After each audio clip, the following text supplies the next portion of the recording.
தேவர் அவர்கள் தன் அந்திம காலத்தில் நெல்லை மாவட்டம் வல்லநாடு சித்தரிடம் மனம் விட்டு பேசிய வார்த்தைகள் இவை. இன்னும் 5 நாட்களில் நான் இறந்து விடுவேன்.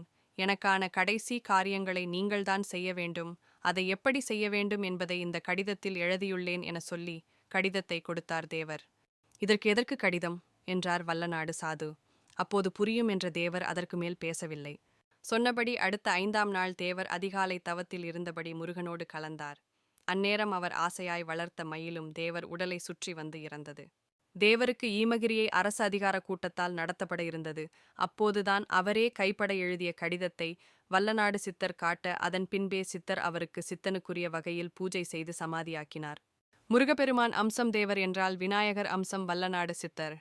பின்னாளில் வல்லநாடு சித்தர் மறையும் போது அவர் ஆசையாய் வளர்த்த யானையும் அவர் கூடவே இறந்தது. இவையெல்லாம் நம்ப முடியா அதிசயங்கள். ஆனால் நம்பித்தான் தீர வேண்டிய காட்சிகள்.